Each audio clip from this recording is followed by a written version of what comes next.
하나님의 말씀은 욥기 1장 13절부터 22절 함께 읽겠습니다.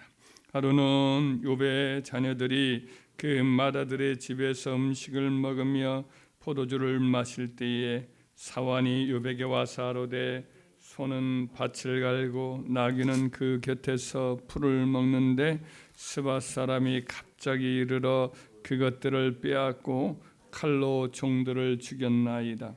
나만 홀로 피하였으므로 주인께 아뢰러 왔나이다. 그가 아직 말할 동안에 또 한 사람이 와서 아뢰되 하나님의 불이 하늘에서 떨어져서 양과 종들을 살라버렸나이다. 나만 홀로 피하였으므로 주인께 아뢰러 왔나이다. 그가 아직 말하는 동안에 또 한 사람이 와서 아뢰되 갈대아 사람이 새 무리를 지어 갑자기 낙타에게 달려들어 그것을 빼앗으며 칼로 종들을 죽였나이다. 나만 홀로 피하였으므로 주인께 아뢰러 왔나이다. 그가 아직 말하는 동안에 또 한 사람이 와서 아뢰되 주인의 자녀들이 그들의 마다들의 집에서 음식을 먹으며 포도주를 마시는데 거친 들에서 큰 바람이 와서 집 내 모퉁이를 치매 그 청년들 위에 무너짐으로 그들이 죽었나이다. 나만 홀로 피하였으므로 주인께 아뢰러 왔나이다 한지라. 욥이 일어나 겉옷을 찢고 머리털을 밀고 땅에 엎드려 예비하며 이르되 내가 모태에서 알몸으로 나와 싸운즉 또한 알몸이 그리로 돌아가올지라. 주신 이도 여호와시요 거두신 이도 여호와시오니 여호와 이름이 찬송을 받으실지니이다 하고 이 모든 일에 욥이 범죄하지 아니하고 하나님을 향하여 원망하지 아니하니라. 아멘. 욥이 참 그 받은 고난이 얼마나 참담한가. 그 극심한 연단 과정을 욥이 또 오랫동안 이렇게 견뎠다라는 것을 우리가 잘 알고 있습니다. 또 그 연단 끝에 그가 얼마나 큰 복을 받았고 그의 남은 생애가 평안하고 또 행복했는가도 알 수가 있습니다. 욥에 대한 시험을 보면 욥기 1장, 2장을 중심으로 여러 가지 생각을 할 수가 있는데 몇 가지만 생각을 하도록 하겠습니다. 먼저 하나님을 지극히 경외한 사람에게도 이렇게 시험과 연단 과정이 찾아온다라는 것을 말해주고 있습니다. 욥은 온전하고 정직하여 하나님을 경외하여 악에서 떠난 자다. 하나님께서도 그렇게 인정을 하시는 바가 있습니다.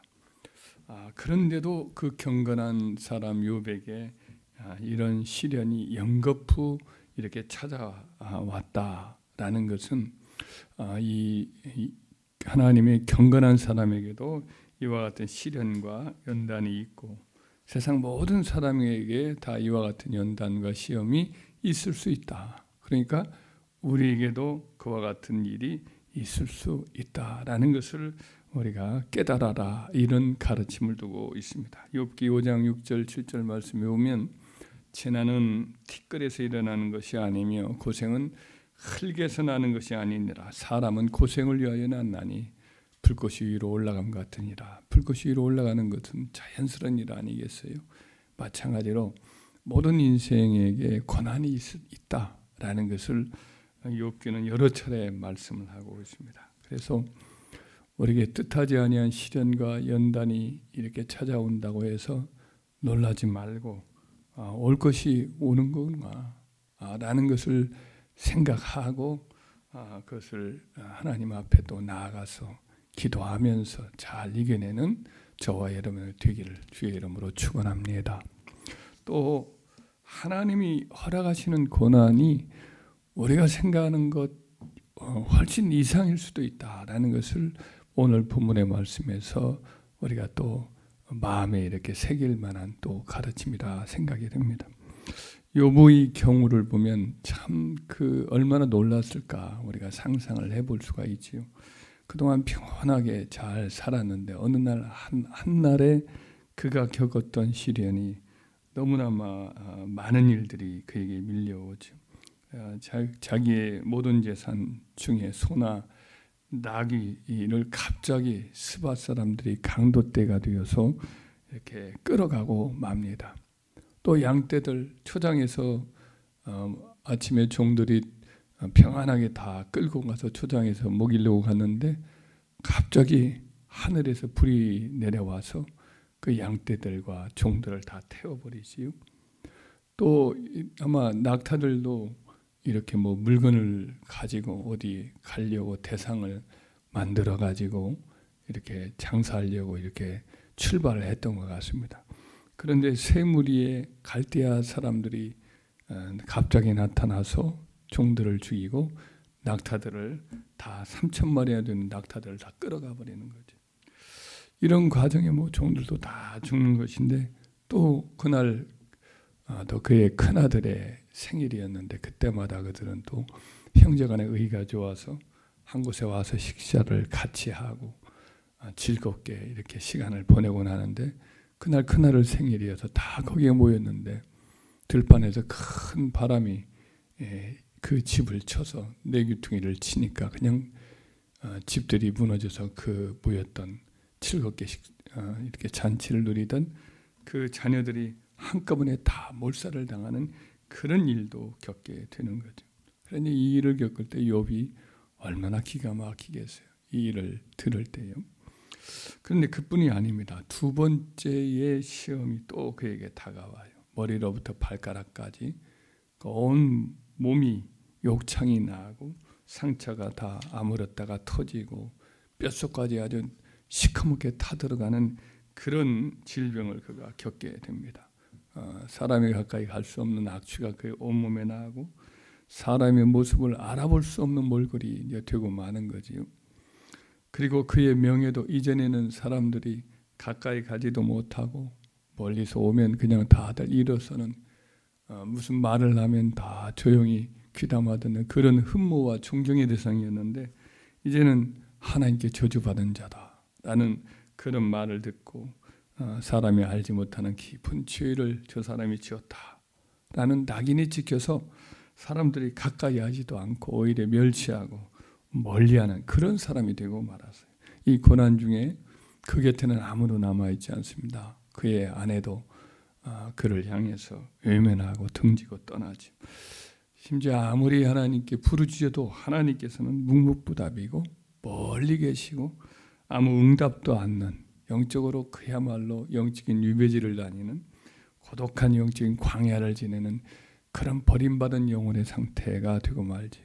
그러니까 뭐 하나 어느 것 하나 정말 뭐 그럴 만한 견딜 만한 것들이 아무것도 없는 상태가 되고 말지. 욥에게 왜 이렇게 가혹한 상태의 일이 벌어졌는가? 그가 상대적으로 뭐 죄가 남보다 더 많아서 그런 건가? 우리가 그가 아닌 것을 잘 알고 있지 않습니까? 욥에게 이렇게 극심하고 참 무서운 그런 시련이 닥친 것, 시험도 뭐 영적인 시험, 정신적 시험, 육체적 시험, 뭐 어떤 물질적인 시험, 친구들의 배신과 같고 뭐 이런 정신적인 고통, 명예의 시험, 육신의 그 질병의 가혹함의 고통이 날마다 매 시간마다 그를 분초도 뭐 이렇게 뛰어넘지 않는 계속되는 고통이 그에게 이렇게 닥친 것은 그에게 이와 같은 고통을 겪은 자도 결국은 승리할 수 있다. 결국은 이겨낼 수 있다. 오히려 그러한 고통이 변하여 축복이 될 수 있다. 이것을 이렇게 그 욥을 생각하면서 욥을 염두에 두고서 우리 하나님의 백성들이 소망을 가질 수 있도록 하기 위해서 이런 고통을 욥이 대표적으로 이런 고난을 겪은 것이 아닌가 이런 생각을 하게 됩니다. 우리도 이런 이 땅에서 고통을 겪을 수가 있고 시험도 겪을 수가 있지만 사실 욥만큼 이렇게 가혹한 시련을 겪지는 않았잖아요. 여러분 뭐 이런저런 고통이 한꺼번에 겪을 수도 있습니다만은 그러나 욥은 그 모든 고통이 우리보다 훨씬 극심했고 하나님께서 그런 욥에게 결국은 결과적으로 다 이기게 하시고 평안을 주시고 축복을 주시지 않았습니까? 그래서 우리로 하여금 이와 같은 소망을 가질 수 있도록 용기를 가질 수 있도록 욥기를 하나님께서 이렇게 기록해 놓았지 않는가. 욥이 그 대표적으로 그런 가혹한 고통을 이렇게 겪어 나갈 수 있도록 하나님이 허락지 않았나 이런 생각을 하게 됩니다. 그래서 우리는 욥이 그 고난 중에도 하나님 앞에 엎드려선 내가 모태에서 알몸으로 나왔은즉 알몸이 그리로 돌아가올지라. 주신 이도 여호와시오 거두신 이도 여호와시오니 여호와의 이름이 찬송을 받으시리이다 하고는 하나님 앞에 일체 범죄하지 않았고, 그의 아내가 하나님을 저주하고 죽으라고 이렇게 악담을 했을 때에도 그대의 말이 어리석은 여자 중 여자의 말 같도다. 우리가 하나님께 복을 받았은즉 화도 받지 아니하겠느냐 하면서 의연하게 다 이겨내는 그런 욥의 모습을 우리가 본받아서 우리도 고난 중에 묵묵히 하나님께 경배한 욥과 같이 하나님을 신뢰하고 의지하고 하나님을 붙드는 우리의 신앙의 삶을 계속 이어나가는 저와 여러분이 되길 바랍니다. 그럴진데 우리 영혼이 더 고결하게, 더욱더 순결하고 또 강간하게, 또 그 우리의 영혼의 심령이 더 드높아지도록 하나님께서 축복해 주실 것이고, 잃어버린 것보다 더 많은 것들을 우리에게 갚아주시는 은총을 우리가 받아 누리게 될 줄 믿습니다.